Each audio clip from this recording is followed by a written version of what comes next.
Welcome everybody to Primetime. This is episode 19, and we are talking about popular urban legends today. I'm super excited to talk about this. I'm your host, Hunter Chambliss. I'm joined by my co-host, as always, Chad and Carrie. How's it going, guys? Going well. How are you? Going great. Okay, so I have 5 popular urban legends that we are going to talk about. So how I have this broken down is we will tell the actual legend. We'll tell if there's a different variation or different ways it's been told over the years, and then what we think the urban legend represents, as in what is the hidden message or the hidden meaning behind certain urban legends. So the 5 And that we then have. I'm we're sorry. going to rank the urban legends. No. Oh.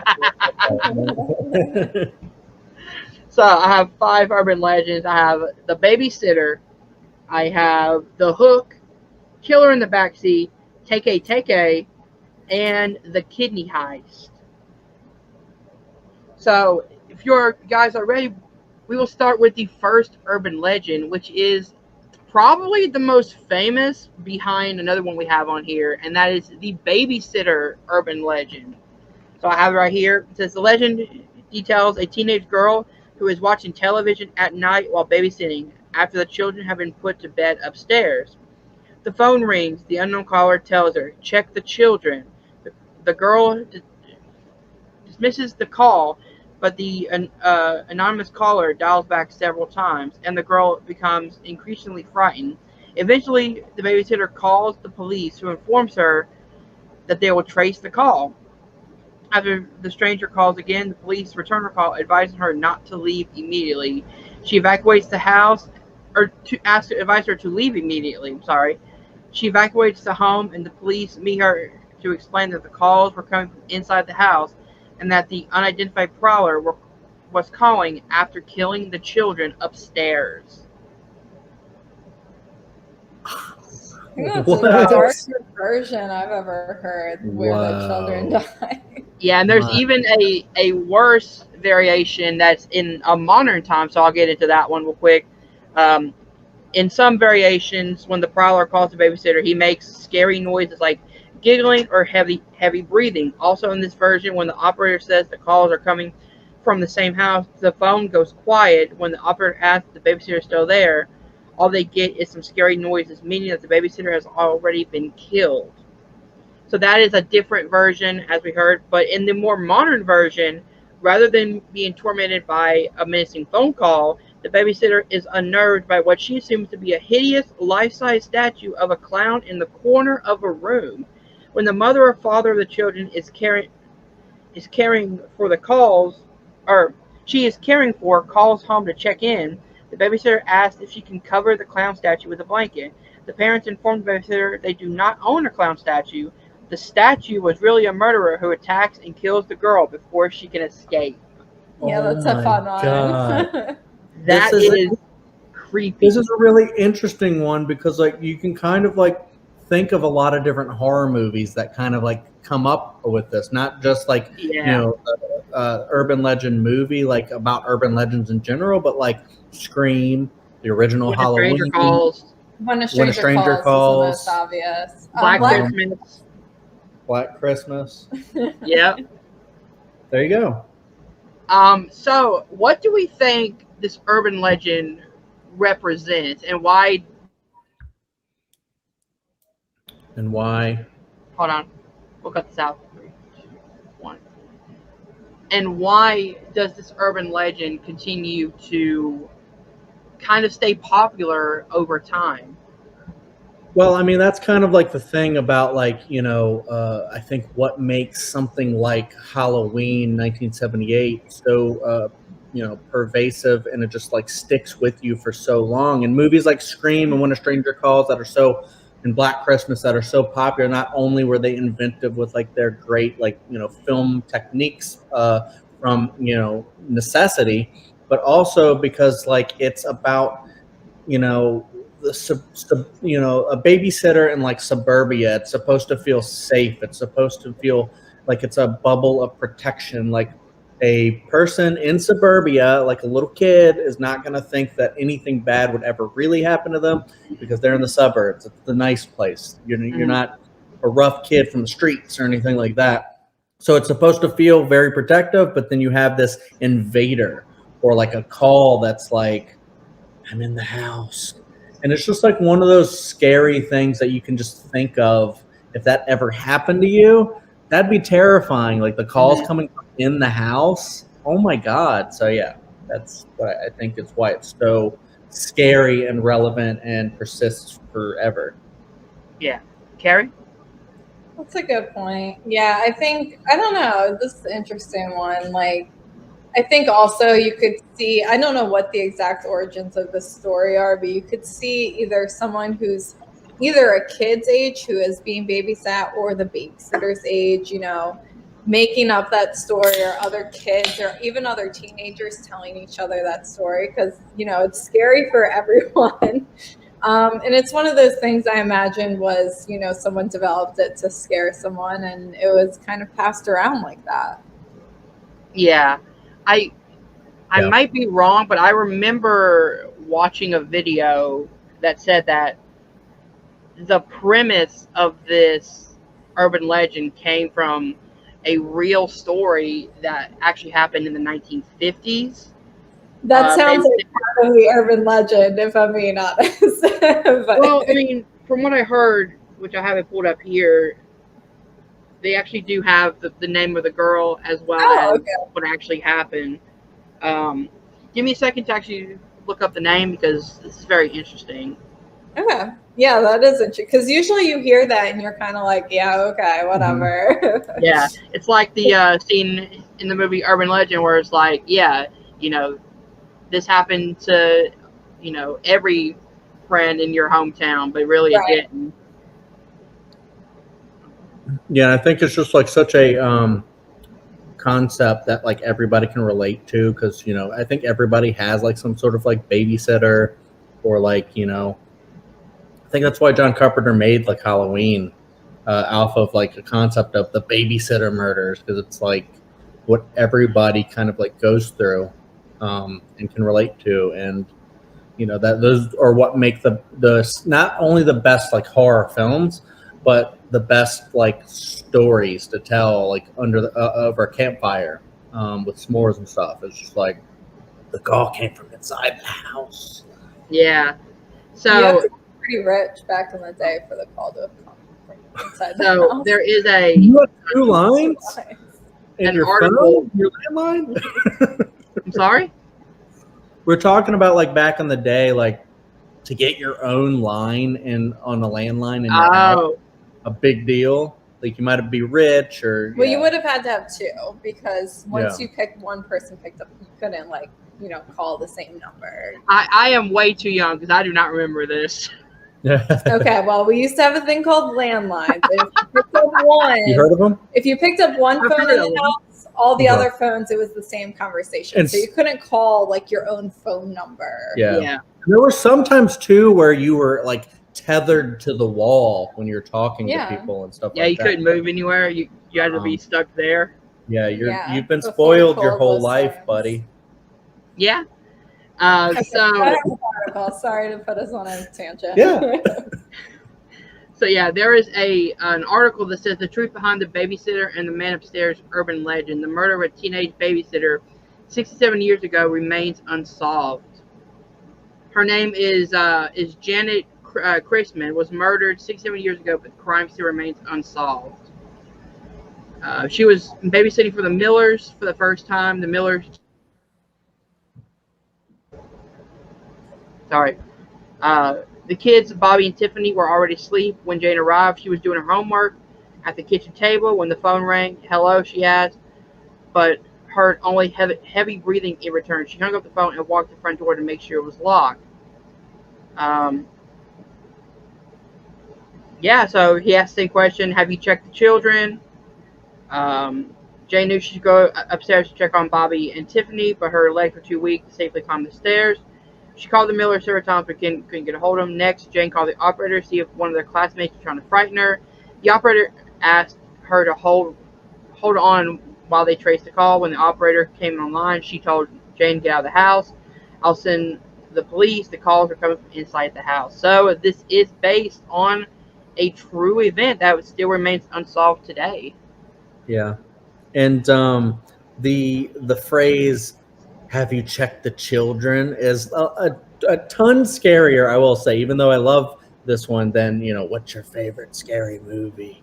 But have you Yeah, checked the children? You're like, I better go check the I better children. go check them damn kids.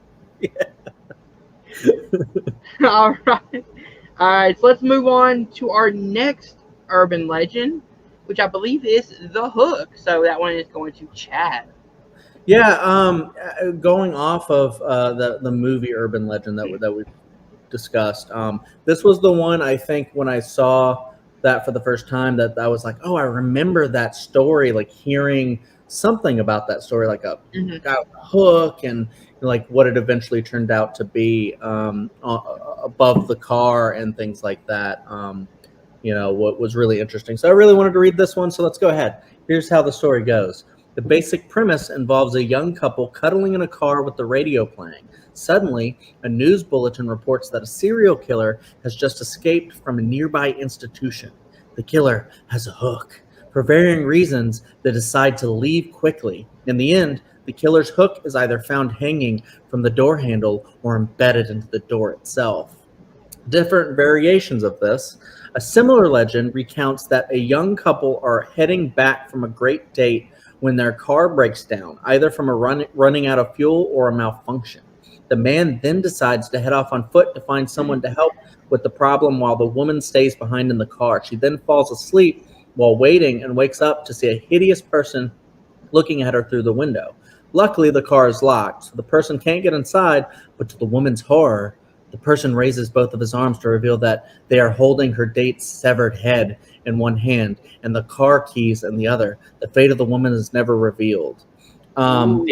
The other like version of the story that I've heard too, and actually is portrayed in the movie Urban Legend, is that you hear the tapping on the top of the The car Yeah, the nails, and or the it's nails, whatever it The is. hook. She hears, yeah, the hook. That's right. And then when you look up, it's actually the dead boyfriend like hanging from the tree, scraping against the car and stuff like Yep.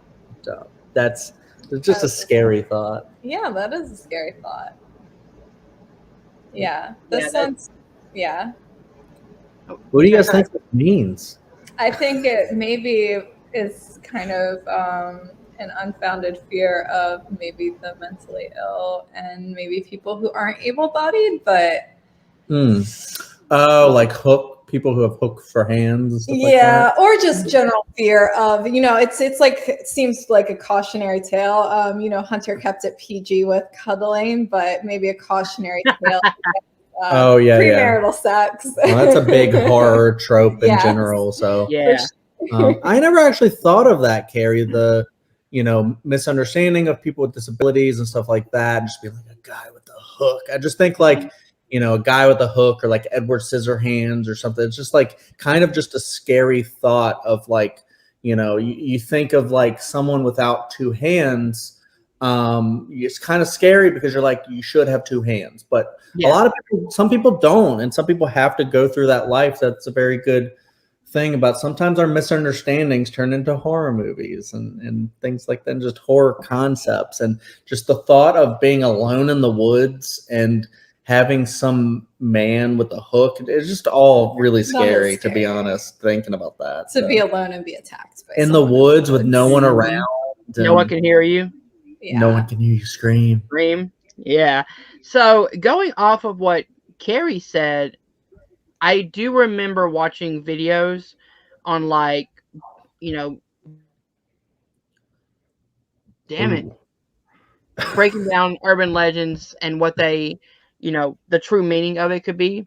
And I remember someone saying that the hook could also represent a phallic object that is stabbing you repeatedly, aka sexual intercourse in a way. Because if you look at the hook or whatever, it kind of has that phallic look to it, and that's why they went with the hook to kind of ward off teenagers from going to Lover's Lane or, premarital sex in a car or things like that could be seen as, if you do this, then this person is going to attack you or follow you. Kind of that representation of that as well. Yeah. Cautionary tale: don't have sex, kids. Yeah. Pretty much. All right, so with that one, let's move on to our third one, which is The Killer in the Back Seat. All right. So this legend involves a woman who is driving and being followed by a car or truck. The mysterious pursuer flashes his high beams, tailgates her, and sometimes even rams her vehicle. When she finally makes it home, she realizes that the driver was trying to warn her that there was a man, either a murderer or an escaped mental patient, hiding in her back seat. Each time the man sat up to attack her, the driver behind had used his high beams to scare the killer, causing him to duck back down. In some other versions, the woman stops for gas and the attendant asks her to come inside to sort out a problem with her credit card. Inside the station, he asks if she knows there's a man in her back seat. So this is a fun one. I think either I'm confusing this or with another book, or there was a version of this in one of the Scary Stories to Tell in the Dark books. There was. Okay, yes, yeah. Yeah. I like the kind of twist element of this because, I know, I think Carrie was telling me about one that I can't remember exactly the story, but there's a Stephen King story about a car following another car and just, just the scariness of, someone with a weapon like that. Maybe the car didn't really have a real driver or something like that. Or I think that's why Christine also is such a scary concept. But just the fact you driving home on a quiet road late at night, no one around, and there's one car behind you just following you. And then you think that's the scary part. And then you realize, no, the scary part is the thing inside your own car. And it's in the back seat. Maybe you should check your back seat before. We were watching Urban Legend and Carrie, and they were it's in the back seat. You should check your back seat. And Carrie was like, as you should always do. And You should. Which, speaking of, that's my favorite scene in Urban Legend. Yeah. Because it's got the great Brad Dourif. Yep. Mm-hmm. And just he screams, "There's someone in the back seat," and you're like, "I knew it! I knew there was someone back there." Yeah, because you think he's the creepy character, and he's gonna do something to her, he's gonna kill her, or nope, warning her. Which is actually a take on that different variation of this story. She stops at the gas station in the movie. He asks for her to come in because there's something wrong with a credit card, and then that misunderstanding leads her to her death. What I think this also could be a cautionary tale of is not judging people immediately, or the phrase "don't judge a book by its cover." Tucker and Dale versus Evil. Yeah, because it's especially women, because this does primarily have a woman involved. Because, the whole idea of if someone is following you, whether male or female, but especially for females, I feel like their guard is always up because most attacks happen to females.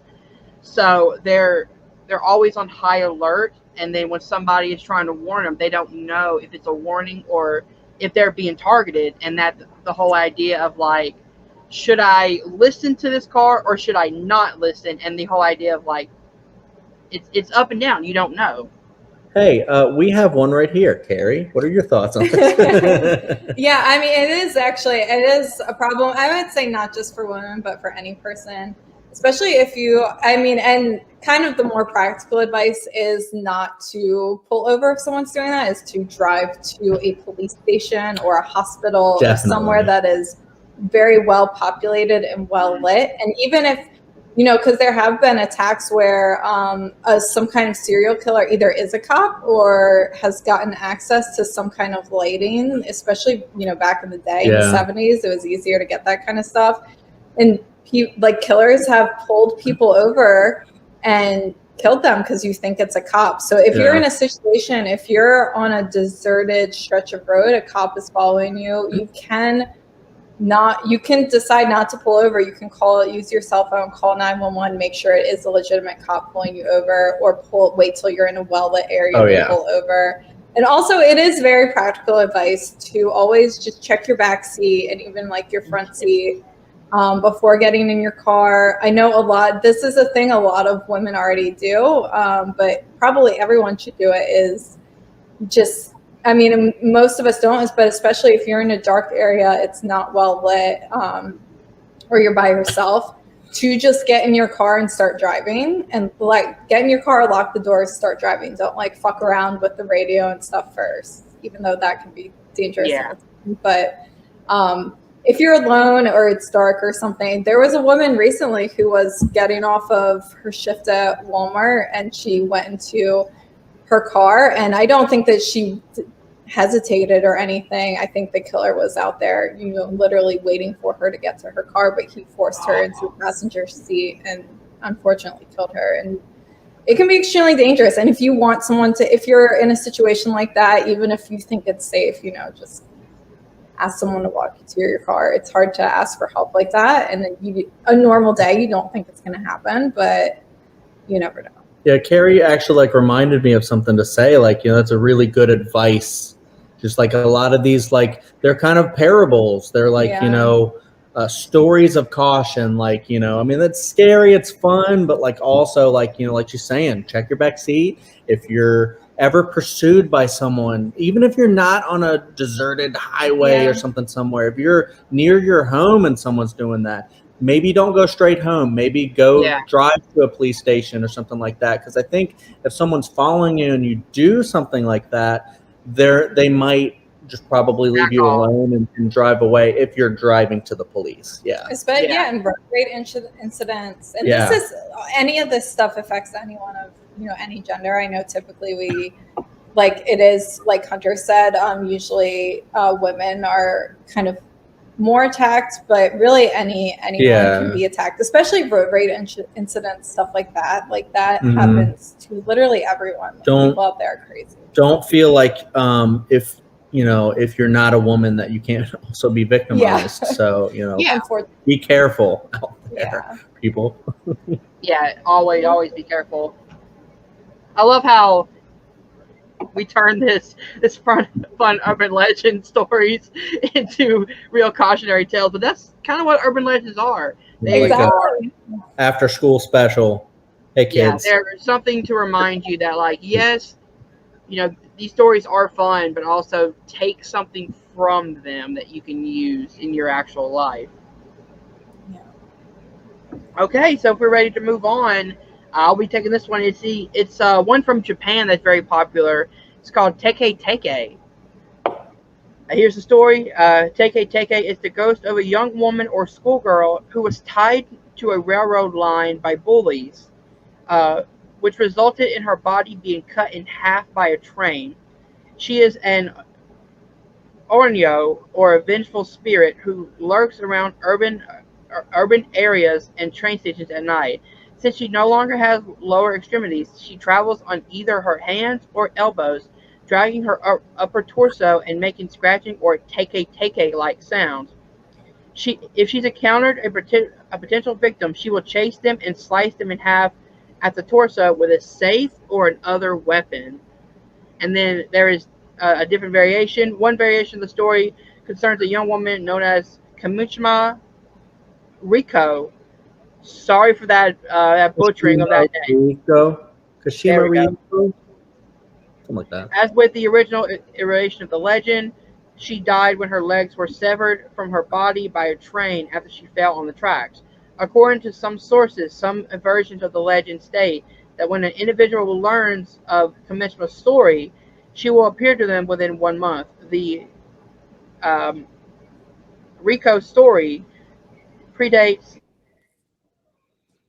Kashima Riko is said to haunt bathroom stalls, asking occupants if they know where her legs are. If questioned individuals reply with answers that she does not find acceptable, she will rip or cut their legs off. And then she puts them on herself. I did not get that far, so I do not know that. But Boy. that is very creepy. Thinking about like some weird ghost walking on their elbows or hands, that's giving me like, Reagan McNeil walking down the stairs backwards vibes. And This like needs to be a horror movie if it's not. doing the Grudge vibes and stuff like that. Like, oh my God. Yeah, this packs in a lot of different fears. It's one falling on just the physical act, like your own fear of falling on a train tracks. Bathroom stalls, inherently scary because you're kind of in a closed area. You don't know if someone's coming up to you. Like Michael Myers. The thing where you learn of the legend and then the scary thing happens. The Ring. Thank you, Hunter, for sharing this with all of us. Everybody. Giving us nightmares. Hey, thank you, Hunter. Yeah. So the one thing after reading this legend that I kind of get a cautionary tale from is bullying, and how bullying can lead to a trickle effect down to not only mentally harming somebody but also physically harming someone, to the point where they cause revenge in people, or like fantasies of revenge on bullies and things like that. That could be a slippery slope. I don't know if you guys see that as well. What do you guys take from the Take a story? I mean, bullying is a very bad thing, but sadly it happens. I feel like it's kind of human nature. Like, people get hurt and then they want to take that hurt out on other people. So I feel like a lot of the times there's no there's only victims in bullying, because people who do bully oftentimes aren't having great things happen to them at home, or had something happen to them and that causes them not to excuse their behavior, but then that causes someone else harm because of their effects that they're causing now. And it's just like this kind of vicious cycle, of stuff. But yeah, I'm Carrie. I don't know. I think some people are just bullies. They don't necessarily have anything traumatic going on at home. But I do think hopefully maybe at least in the U.S., we've maybe gotten a little bit better with bringing awareness to bullying and trying to prevent other kids from bullying other kids. But I think we still have a lot of work to do there. And I think a lot of it, and I think for those kids who maybe do have traumatic issues that lead them to bullying, or behavioral issues that lead them to bullying, increased mental health support and stuff. Anyways, but that's getting really, I do think that's a good cautionary tale to take from this, about how your actions can permanently harm someone and then they might take it out on someone else. So Chad was saying, like you both were saying, it's kind of that cycle. Yeah. And being tied to the railroad tracks, I think, is one of the classic things villains used to do, with their mustaches and tying people to tracks. We may have were you tied to the tracks? I wasn't tied to the tracks. I was in Arsenic and Old Lace, and I was in a middle school play literally titled Tied to the Tracks. Wait, I think I was in that one. I wasn't in the Wagon Wheels one. I wasn't tied to the tracks. Yeah, you were. Yeah, because I was in 6th grade. Yeah, I wasn't tied to the tracks. Yeah. I was a I don't know. I skinned my legs on that one because I decided to be in shorts and slide across the stage. Ooh. I didn't realize that was going to be bad. It was some kind of maybe. I was like a criminal or something. I was one of the 3 boys that's a criminals together, trio. We didn't really meet, but we were both in that play together. Apparently, yeah. No, we didn't know each other then. It's fate. Yep. Yeah. Except we were in the same middle school. All right, so let's go to our last one, which is the kidney heist. This one will go to Carrie. All right, so a person, man, woman, whoever, travels out of town on business and hooks up with a stranger who ends up drugging them. They wake up hours later in a tub of ice to find stitched up incisions on their side where their kidneys are located. The strangers steal the kidneys to sell them on the black market for transplants. Oh, man. This is the other one that I was thinking of as the most popular urban legend. Oh, yes. This is a timeless one. Mm-hmm. This is the one that people think about, in a hotel room alone with a stranger and stuff like that. You're you're not going to, just drug me and cut out my kidneys already. Like, I'm not going to be missing a kidney. But so I know this one, from what I read, also has to do with like a cheating spouse, which is something that's not in the story, but normally in almost every version of the story, the person is either married or they have a girlfriend or boyfriend, and then they meet up with the stranger on the in the hotel room. So the whole idea of like, be careful, pretty much a cautionary tale on cheating. Like, just don't cheat. It's that simple. Yeah, I think even without the cheating element, cautionary tale maybe against traveling, sleeping with strangers. Also, I guess it is traveling. Yeah, I think I have heard this one where you just are in a hotel room by yourself and wake up like that. Just shady motels in backwoods, or not even just like anywhere really, just like off the beaten path, the highway. I mean, look, Bates Motel, stuff like that. Just like shady motels, like you don't know who the hell these people are sometimes, and anything can really happen to you. So just like we said earlier, be careful. You're out and about. Exactly. So that's scary out there. Sorry. Is there anything else you guys want to add to this one real quick? Because there is another one I want to add to the list real quick. No, go ahead. It's the let me see if I can actually find it, because I didn't write it down. Oh man, I like to keep all my internal organs in my body. Generally, it's just a policy I go by. This is just me. That's just me. I don't know about you guys though, but all right. So this one is the Gang High Beam Initiative. Oh yeah. Probably one that a lot of people know about.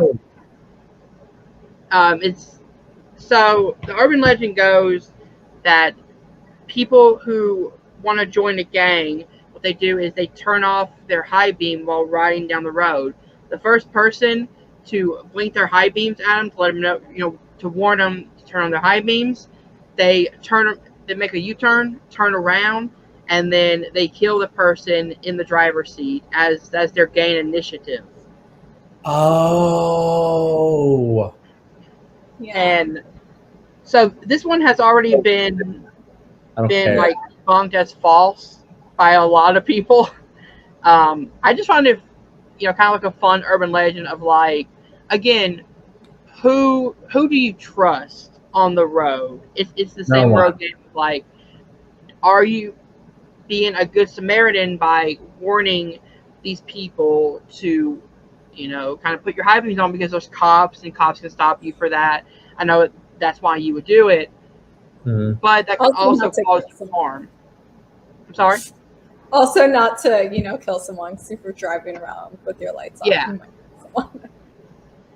Yeah, I mean, there's a lot of things, like as far as like we're talking about, like just like different road situations. Already mentioned road rage, and I think that's a very prevalent thing in today's culture. Different areas are maybe better than other. We live in Maryland. It's a terrible driving state just because a lot of people are insane around here the way they drive. They love to drive really fast or too slow in like certain lanes that should be for like passing, and the logic out there with driving is insane. So naturally, when you have all these variables happening in your day-to-day drive, you can get pissed off or have someone pissed off at you. And then we've heard stories about people just like getting so angry that they resort to violence and even murder sometimes. And so like every time we're driving, like my mom would be like, you don't know who those people are and stuff like that. I'm like, that's very true. You don't know who those people are. And that could be a weird gang who are going to murder you for flashing your lights at them. Although, as Hunter said, that specific urban legend has maybe been proven false. But I think it is good to, even when you are being a good Samaritan, it's obviously a good thing to do, but also to be cautious. That's like, how Ted Bundy lured his victims was he would pretend to like basically just like Silence of the Lambs. He would like pretend to have a broken arm. Yeah, and ask them to help that. Help me move this couch into my van. Yep. Yep, Yeah. that's exactly how it happens. So it was something just like, even if you, I think people should be neighborly and be good Samaritans, but just be cautious about it. And, I think that is like, if you're going to take away something from this urban legend, that's maybe something to take away, is just to be cautious, trust your gut. If something feels off, it's okay to be a little bit rude and not help someone if you feel like you could be in danger. Definitely. Yeah. Be rude. If you see that something's not right, or you feel that something's not right, don't help them because you feel obligated to. Yeah. Is what we're trying to say. Yeah. Mm-hmm. People do unfortunately take advantage of it. And that's not even just like, you might get murdered. Sometimes people, it's a big thing in like the computer field of like social engineering is, like you hold the door open for the person who is trying to like break into your company. Yeah. Big thing. People asking for your password and stuff like that. And, your human nature a lot of the times is to want to be helpful and to help someone out and just be, we've all been there. We've all needed help. So we're going to help someone. And sometimes it backfires on us. Oh, yeah. What do you know? Is there any other popular urban legends that you guys can think of that you guys want to bring up? Did you guys ever do Bloody Mary when you were kids? No. Or Candyman? I know. I have not been brave enough to do it in a mirror. I don't think I was ever really brave enough to do it either. Or the levitating thing. I feel like I know you did that. Yeah. One time when I was a kid. Oh, so it's you do this thing. Lighter than air, light as a feather. It's like light as a feather, stiff as a board. Yep. And then, so like you do this as a kid, and one of the kids lays down, and everyone else at the sleepover or whatever, you're at your friend's house in the middle of the day, whatever it is, we usually sleep over. You take 2 fingers, and everyone puts 2 fingers under the person laying down. It's supposed to make them, levitate. I feel like I have a memory of doing that, and the person levitated, but that can't actually be real. Well, you don't know. You don't know if that could be real. Or there were like 5 of us who were really big and were like trying to pick up my sister who was like, 50 pounds or something, and maybe we actually with your pinkies and you're just real strong pinkies. You've been training climbing, but like that, I feel like I've heard the light as a feather. I feel like I've seen that in a horror movie. Probably, recently. Maybe The Craft. They might. Maybe The Craft, but I feel like it was like little girls having a slumber party or something like that. But it's like, Are You Afraid of the Dark? Goosebumps type stuff. That and like Ouija boards and all this. I don't fuck with Ouija boards. Huh? We did that. I don't fuck with Ouija boards. That's the one thing I don't. It's not. It's actually a lot of people who are like, there's like a Ouija board historical society, and they're like, it's basically the same as if you were in a haunted house or someplace and you were like, ghost talk to me. It's just like a method for.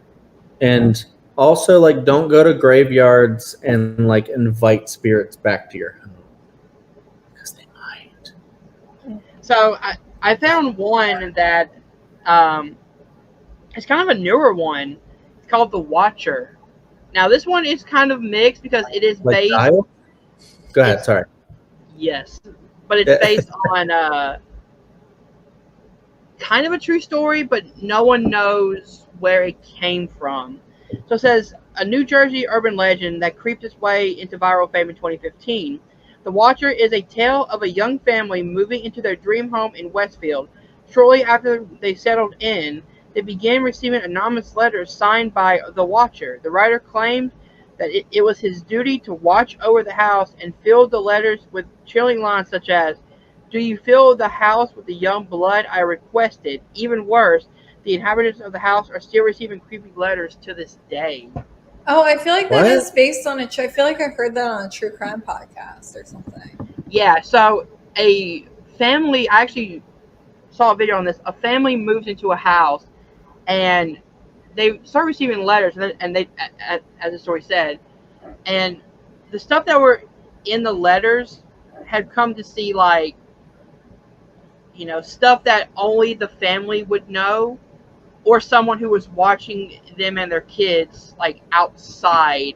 Like, the one letter was talking about how the youngest daughter was clearly the artist in the family, and she had a art set outside on the back porch. So that means that this dude or this person was watching their daughter on the back porch as she painted.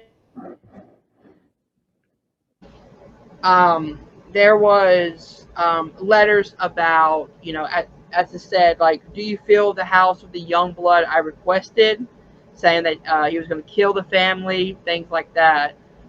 Very, very creepy. We still don't know who is doing it. Still a big. This isn't true. This isn't even like really an urban legend. This is like a true thing that happened. Yeah, I mean, it just sounds like classic stalking to me. Like, but with the inclusion of letters, like a Zodiac way of stalking. Yeah. If you want to hear like it in super detail, Case File actually did a really good podcast episode. What's that? It's a true crime. Case File? Case File. What's the episode called? It is called 657 Boulevard, which I guess is the address of the house. Yeah, that's the address. Also, BuzzFeed Unsolved on their channel, they have one on The Watcher. It's very, very intriguing. Oh, cool. I've been meaning to watch that. Some of them are really, really good. I don't really like their supernatural ones, but I love their true crime. Oh, I was looking forward to watching this. I mean, I just don't like supernatural stuff in general, so you might love it. Really? The Annabelle house. They go to, they have like different big supernatural events. Interesting because I feel like supernatural in general is just a big part of like horror movies. Because I had a friend who was like, I don't agree with this at all because my definition of horror is pretty large. But like he was saying that he doesn't consider anything horror unless it's supernatural, has some sort of supernatural element. Like I said, I don't agree with that at all, but I think if it doesn't, he considers it more of a thriller, which I also consider thrillers to be horror. But then I was sitting there, he challenged me. I was like, you're not right at all. And he challenged me like, well, what are some horror movies that don't have supernatural elements? And I was like, wait, that kind of does. Wait, Scream for sure, yeah. But he considers that probably a thriller, I think, a Scream. But like any slashers. Well, even Halloween, it started out as a but then like he disappeared. Then becomes supernatural later on. Yeah, and then in the second one, they go to the occult and stuff like that. So it's like, oh. That's weird because supernatural is like a subgenre. That's what I think is the scariest.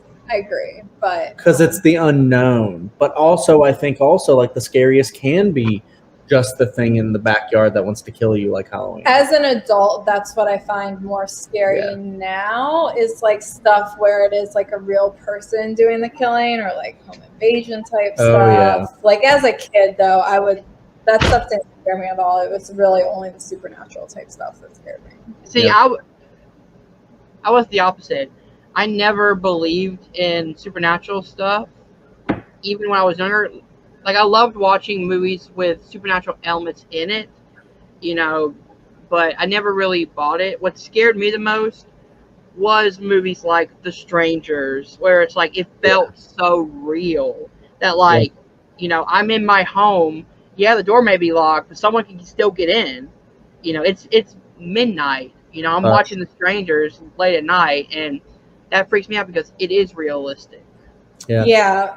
When I was a kid, I believed in all that stuff, so that's why I found it so scary. But now that I'm an adult, I don't believe that, really in supernatural stuff anymore. So now it is like that. I'm like checking the doors are locked after we watch Hush or something. I will say, like the more realistic things, like what you guys are talking about as like an adult, for sure. Like, oh, that could totally happen. But honestly, I don't know. A lot of the really well done supernatural ones still make me believe like that could be possible. Like, who the hell am I to say that ghosts don't actually exist or, whatever? I will say those still scare. Like while I'm watching the movie, those kind of give me the most scariness while I'm watching the movie. But as soon as the movie's over, I'm kind of like, all right, let's turn out the lights and go to bed. Definitely not. Definitely not for me. I know. Because like I think about like, I'll go upstairs and I'll be just scared upstairs, like, and I'll yell Carrie's name and she'll go, "What?" And then I'll just go, "I just wanted to hear something familiar because I'm scared as hell up here." Even though in the build house, there's like no ghosts. I just don't know. You know what I mean? That's the thing. Is like, I don't know. I just like don't think Could that be someone. poltergeist situation. Yeah, I was like, I don't think so. Like, yeah, Indian Burial Ground. I was like, I don't think someone's gonna be coming into my house to kill me. Like, what's the statistics even on that? But like, ghosts, you just don't know. Like, that's the thing, is you just don't know if something like that actually exists. See, my thing is, even if there are such a thing as ghosts, I don't think they're not gonna like physically harm you. Well, you don't. If there is ghosts, that they're not going to be as harmful as movies say they are. But even though they're not harmful, that's not the thing that scares me. It's just the thought of it. Yeah, exactly. And just like it could be anywhere, and just I don't know. It's just spooky in general. With a person that's going to kill you a lot of the times, I'm like, oh well, that's just a person that can also be killed. So, boom. Yeah, I mean, fair enough. But to me, stand your ground, baby. No, I'm just kidding. No, that's a bad idea. I don't agree with that.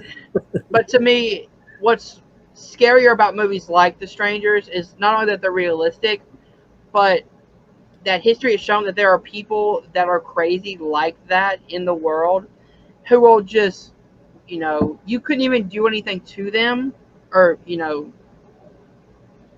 like not even know who they are, and just because you were home one night, they were like, I'm gonna go in and kill this guy, and he won't even see me coming because I don't know this person. You know what I mean? So I have no idea why they're doing this. And what's worse is there are people who will stalk their prey, watch them, get them scared, then kill them. Yeah, and that's where you're talking about with The Strangers. They have that line, "Because you were home." But then also because of like Halloween, it's just because like he saw her or whatever. Like she went to his house. Yeah. And then it's like, Laurie Strode, that's my victim. That's who I want. That's my mission. I'm gonna kill her. Maybe that's why I listen to so much true crime now. Because that's the only thing that actually scares me anymore. Just to realize some truths about myself. Oh, ghosts scare the shit out of me. When we go into ghost tours and they're talking about stuff, and I'm like, oh my God, like. Sometimes we see a little girl walking around going, can you help me find my mommy? Chad and I took this, I had to go to Chicago for work, and Chad and I went on Valentine's Day. We went on this 3-hour ghost tour for Valentine's Day. It was amazing. But we were terrified. And I was terrified the rest of my freaking, and I was out there for like 2 more weeks. Hell, dude. It was so Chicago. It was the coldest I've ever been, actually. Yeah, Sam. So cold, dude. I thought I was going to die. Yeah. Chicago. I love how we got completely off topic on the end of this podcast. Just keep talking about whatever. This is fun, though. I like these urban legends. Maybe we could do another, or we could do, creepypastas or something. Yeah, I mean, we've done these things. We've done, other kind of, story things and stuff. And sometimes I think they're kind of going to be boring, just reading from a script, but then they turn into interesting discussions. Yeah. I want to kind of have a healthy mix of movie reviews and then kind of topic based. Yeah. So you're saying Welcome to Primetime is going to be like a box of chocolates. You never know what you're going to get. Exactly. But hopefully it will be just like life. Horror themed box of chocolates. Well, yeah. This very scary box of chocolates. Yeah. Oh yeah. Dark. Dark chocolate. There we go. That should be the name of our podcast. Dark so chocolate. Much cacao in my chocolate. Yes. I feel like that is all. I think that's where we're going to cut it. Very short episode, but I mean, we got a life lesson out of it. Don't trust anybody. That's the lesson. Don't trust anybody. Unfortunately, it is. Unfortunately, that is. All right, Chad and Carrie, where can people find you online? I think I still have a match that's upcoming to be aired on the Nerd Entertainment Network in the horror division, and I've also hosted a few matches there, so you can go check that out on this channel. If you want to follow me on Letterboxd or view my dumb lists, it's English Slayfest, like English breakfast, but English Slayfest. And Okay. over to you, Chad. Yeah, I also just to say the last thing, I think X-Files says trust no one too. So, and I think they know what they're talking about. So Sure. definitely. Where you can find me? Well, over on the Dill Pickle Movie Network. I'm with my buddy Dylan Randazzo. We do a few things. I do his like MCU Trivia League, which if you want in on that, let me know because that's really fun. A lot of the times, just MCU for now is what they do, and it's really fun. Carrie and I both played in there. We're going to try to get Hunter in there soon. I think he might want to play. I'm not sure. Oh, Yes. Yes. Yes. And then we also do Draft Day sometimes. Carrie hasn't been on that yet, but at some point she probably will. Draft Day, and Hunter, if you want on that, let me know. Draft Day is really fun. What we do is we just do like a draft of whatever topic it is. Sometimes we'll have specific things. Like this month we're doing trilogies. So it's just straight up, you get a draft order and then you pick up whatever trilogy that you want. That sounds fun. That you love, yeah. And we did Star Wars and stuff, but that one we had specific, and we did Disney specific like characters or maybe like a song. If it's Disney, you can draft, and like we did Tom Hanks, a specific actor, and the specification was you can only pick one animated film, so someone can't just fill their list with Toy Stories, but. We have a really good time over there. I also do Picture This, which is our big show. We just finished recording the 2001 episode, and we're doing a series 2001 to 2003.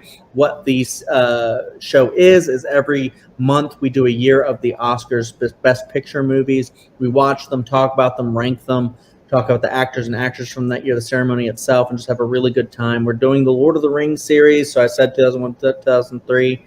This month we did 2001, had a blast discussing that. Please check that out because we have a really good time and we just want people to experience it because, we love doing it. I also am doing a really good job over in the movie debate sphere, movie battlegrounds. I really love jumping in there, having opinions, sharing my opinions, hearing other people's opinions. And I think if you want to give these videos more views, it's really fun time to just talk movies, even if it's yelling at people about them, is what sometimes we do.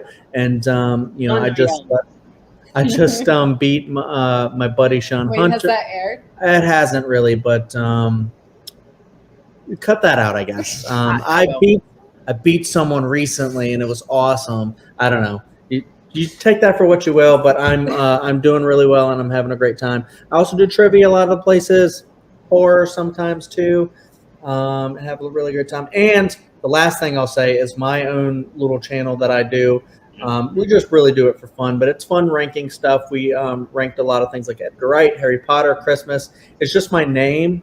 And then Chadwick Webb is the channel. And then also we are doing a series of MCU. So we did the phase 1, phase 2. We're doing phase 3. And then we may do Denis Villeneuve and Star Wars coming up soon. And thank you very much, Hunter. This has been very fun. There you go. Thank you, Carrie. All right, you know what I'm going to do? I'm going to go ahead and tease next week's episode.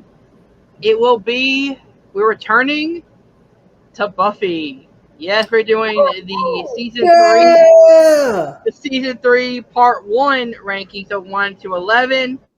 And then the week after we are going to finish up season 3. So I knew that would get a big pop from these guys, so I'm very excited to get back to Buffy. Since we finished our Netflix marathon, all right, guys, so Buffy next week. Hope you guys do enjoy that. Hit the like button, subscribe to the Nerd Entertainment Network down below. Thank you guys for watching. See you guys soon.